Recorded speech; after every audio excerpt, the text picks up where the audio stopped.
Assalamu alaikum everybody, this is Sarah and welcome. This is the Hijabi Housewife channel where we are looking at what it is to be a hijabi housewife. How can we take that role, take that job and use it as a means for really deep spiritual growth and use it as a way to serve Allah, to really find ourselves in a really great relationship with Him and the Prophet ﷺ. Can we do that in this role? And what are the benefits in taking this role and this job? And how can we do it gracefully? And how can we continue to do it when it feels like we want to quit? So inshallah, we're going to explore all of that throughout our time together on this channel. But today I wanted to talk about just generally what is the role of a housewife and my journey towards that. So did I always want to be a housewife? And that's such a dirty word now, and even saying it like housewife, I kind of feel a little bit like there's a little bit of this hesitation, like I know I'm gonna have to defend that word or that myself from taking that position. And it's so charged, you know, it's so like socially and politically charged, subhanallah. And actually that was a big reason why I named this channel the Hijabi Housewife, to kind of challenge that. But yeah, no, I did not always find myself wanting to be in this role. I certainly, like growing up, it was like, no, thank you very much. I'm an independent woman.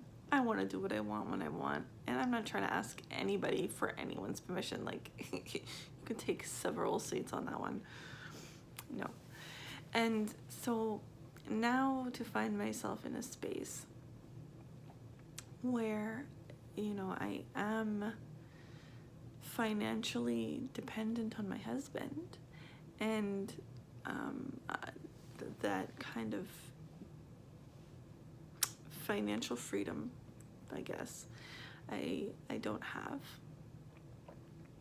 And I don't have any kind of status or role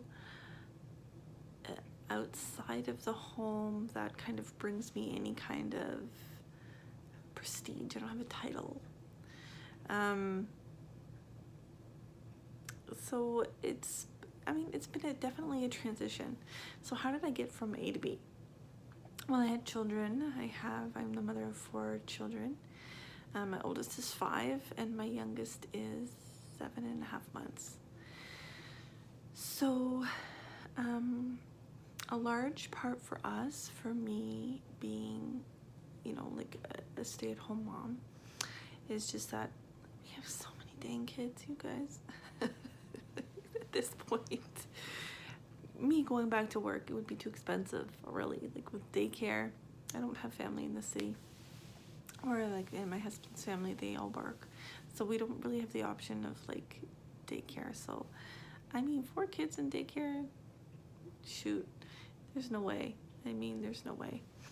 So, and I think there are a lot of women who are maybe in this position where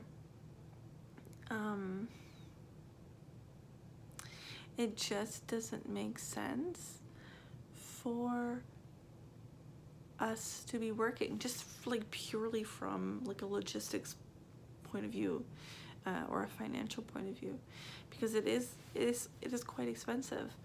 And then, you know, to go to work, you end up paying money to work. So or, you know, there are women who are maybe stay-at-home moms and they are trying to find work but can't, or it's not working with their husband's schedule, and so maybe the husband, their at their job they make more money maybe than you did, so it just doesn't make sense for him to quit and then you to work. There's so many reasons why. Or the husband, like, let's just call it a spade a spade. Some of us are in a position where our husbands want us to be home. It was mostly our husband's call, or at the request of our husband. And you know what, I'm not going to shade that on this channel. Let's just get that out there. That is not always a bad thing, and I can hear the torches like being lit coming for me. And even like my own, I can hear like myself of past freaking out at that statement. But I think we've gotten into a space where we're so quick to defend the fact that we're not oppressed, or we're just so defensive of our religion, of our hijab, of our choices, of our status as women, when the entire world is telling us that Muslim women are oppressed and we're this, that, and the other. We're so in defense of that we're now taking it to like the other extreme. It's like the kid who gets taunted at school saying like, you're a coward, and the kid's like, no, I'm not, watch. And then he goes and like, burns down the whole forest just to prove that he's not a coward, or like that he's strong or something. He just does the most like ridiculous things, like, whoa, you didn't have to take it there. Like, I feel like that's our position right now, as Muslim women. We have this charge, like this political charge, that we're just out trying to prove something all the time. So we're burning our own houses down to be like, look, I have control. But anyways, that's neither here nor there. Just to say that on this channel, I am open to all of the reasons why someone may or may not be doing something, and the fact that their husbands requested it may be one of those reasons, and that is okay, and that is to be celebrated. And that doesn't mean that we are doomed to a life of misery, or that we have to suffer through it. That is automatically, I'm in a position where I'm a housewife or a stay-at-home mom, and I don't want to be, and I didn't choose this, so now I'm suffering and now I'm miserable. It doesn't have to be that way. So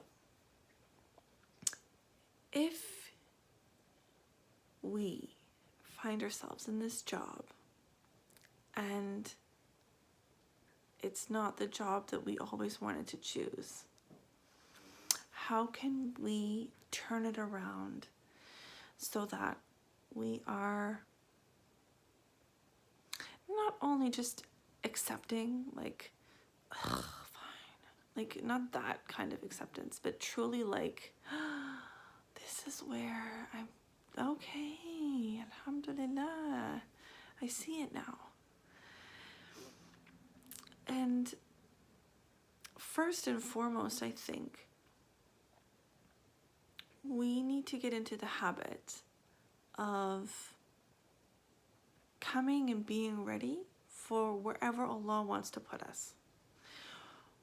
Not coming with the I wants, and my passion, my desire, my fulfillment, my tuck, and this is how I'm going to get it. Coming like we know what we're doing, because we don't. Like, we need to sit down. We have no idea. We have no idea what's good for us.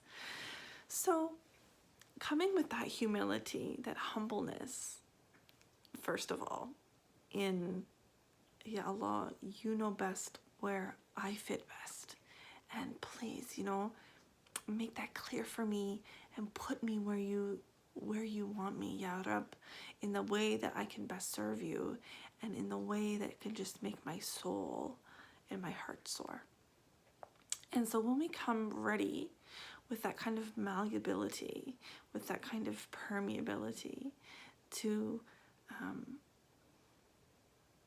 any kind of context that Allah wants to put us in, we don't have to suffer.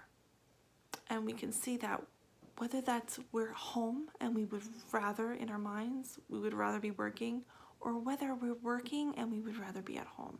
Because there are some sisters watching right now who are working and they are desperate. They just want to be home. But for whatever their circumstance, they're working. So when we come with the acceptance and the truly wanting what Allah wants for us, whatever that outcome becomes, whatever it is, we can take it with more joy. Do you know what I mean? So, in the event that you're home and you don't want to be, how can we start to change our mindset and change the paradigm? What could be the benefit of being at home? What could be the benefit of the piles of laundry and the mess on the floor and the sink full of dishes and the kids that are screaming? And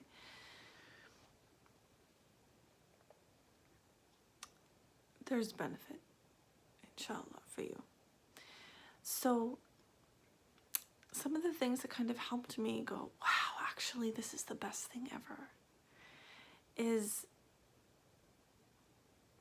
there really is so much creativity. There's so much creativity.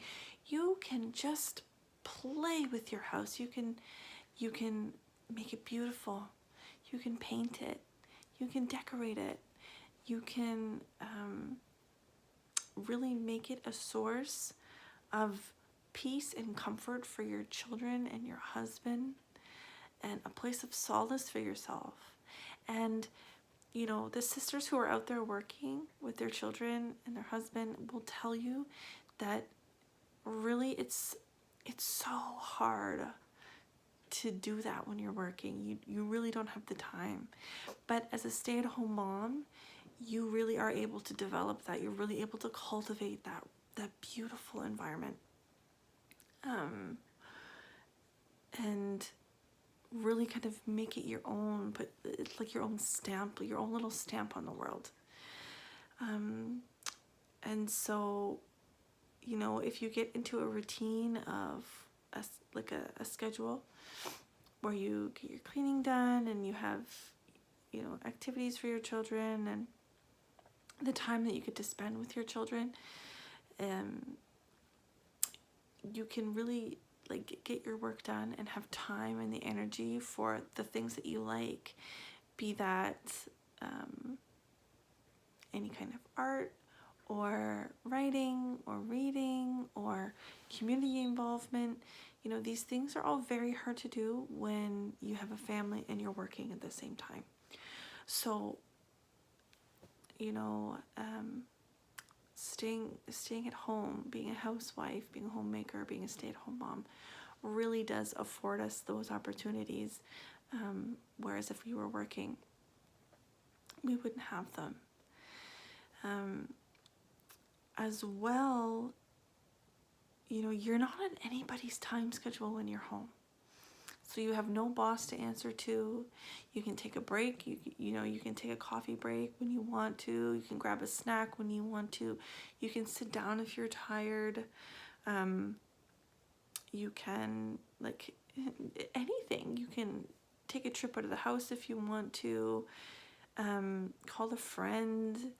Whereas, if you're at a job, to anybody who's worked before, you have scheduled break times, and you have to have so much productivity while you're at work, and you have a supervisor breathing down your neck, and you have coworkers who really get on your last nerve, but you got to keep it cordial and keep it political because you're at work. I mean, the list goes on. You have projects that you have due dates on, and it's stressful. At home, you really have the luxury and the ability to kind of get yourself ready for the day, get your children ready for the day, do whatever you want. And if you have a schedule made for yourself and something just isn't feeling like like you just don't feel like it that day, you don't have to. Like, that's a beautiful freedom. That's freedom, you guys. That's, forget this nonsense about like, I'm chained to the house, I'm oppressed, I don't have any independence, whatever. It's all the independence. Like, mashallah. And in terms of, you know, like spiritual development, like, are you serious? You can be at home doing your housework, doing dhikr all day. Like, are you kidding me? What a gift. You can be doing the salawat all day, from the time that you get up in the morning to the time you go to sleep.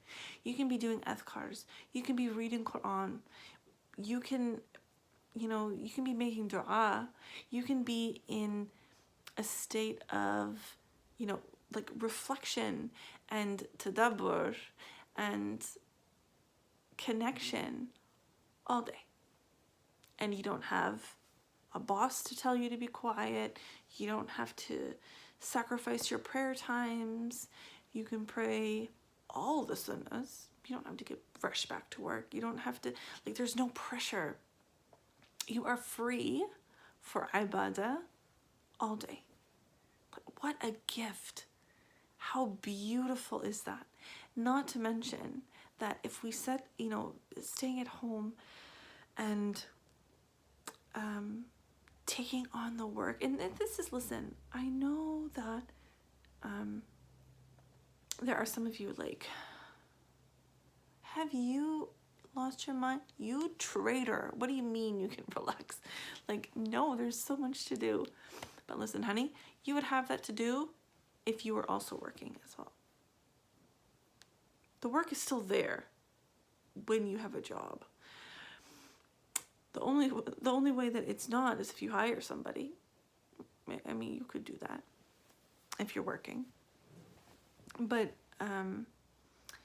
really cleaning and doing the laundry and cooking and all of these things that we consider menial tasks are actually a ibadah. If you set your intention that, you know, cleaning the dirt off the floor and making the food for your family and cleaning your laundry and putting it away, and they are all ways that they're all little steps to take you closer and closer and closer to Allah.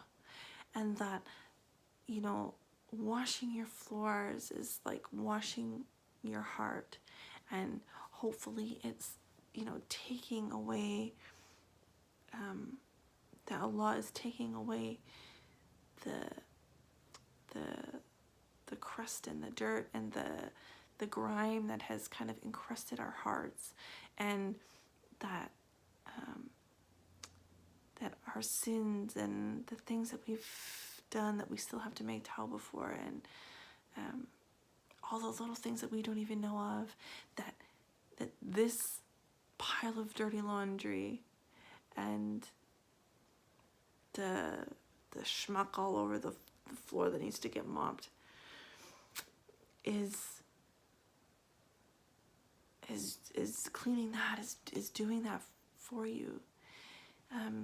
What a gift. It really, really, really is a gift. And it really is a way to be able to design your life however it is that you want. It is a luxury. It is such a luxury to be able to stay at home. And it's only, I think, I mean, we don't have to get into conspiracy theories tonight. But I think it's food for thought to really contemplate on who does it benefit to have us completely fighting this role.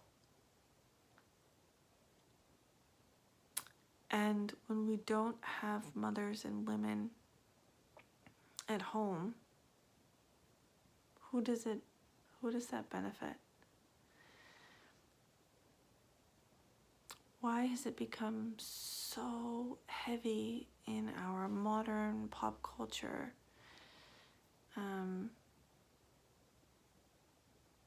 To be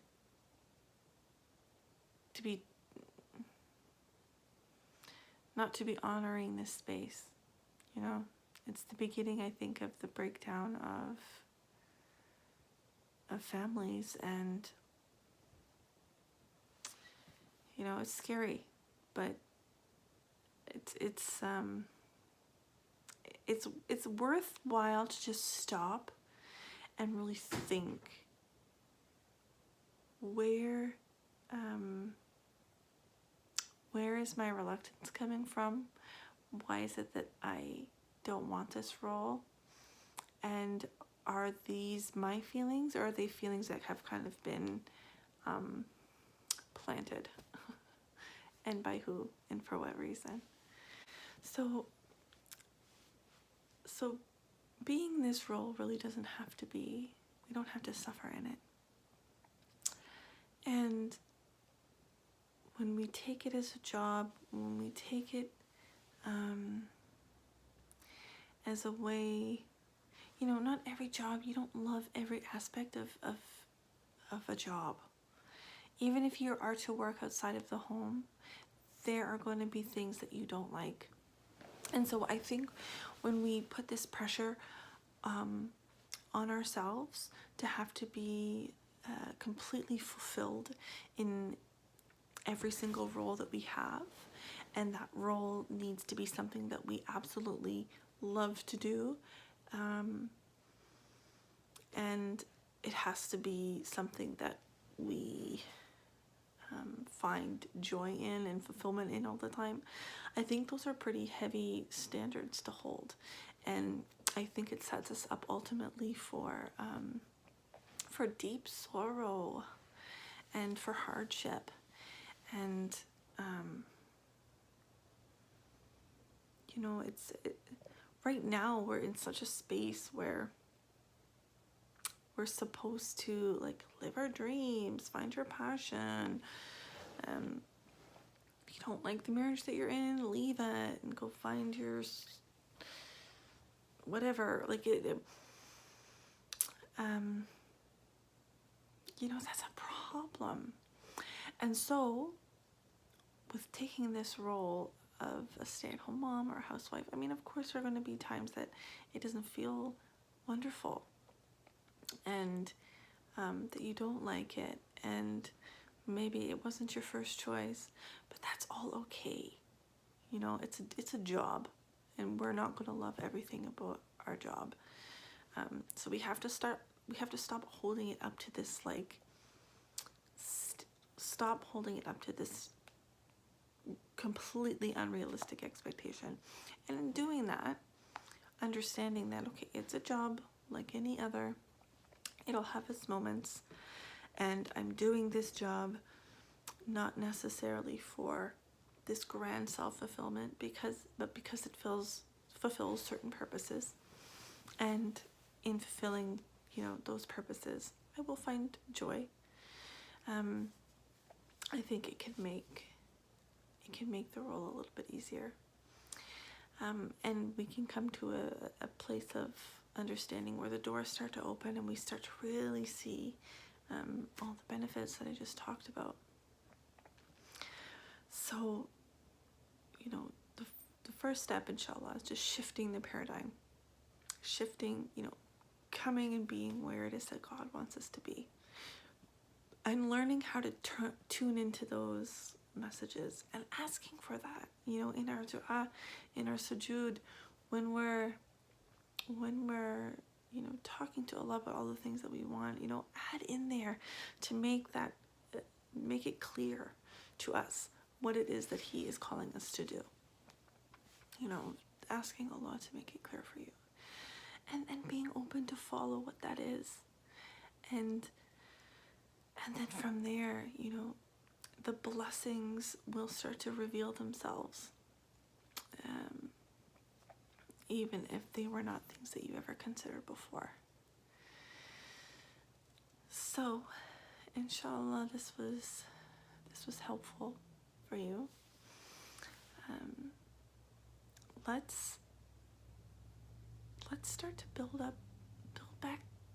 back up the housewife. Like, let's stop making it something that's shameful or dirty, and support each other in doing it, and supporting other women in doing it, and really stop being the first ones in that comment section to just completely tear down a woman who wants to support her husband. And maybe we get back to that, to being the front runners in that, and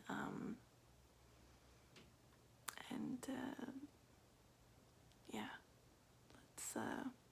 let's be a little bit more supportive, inshallah, of one another, and the paths that we are all choosing to take, inshallah. Okay, until next time. Assalamu alaikum.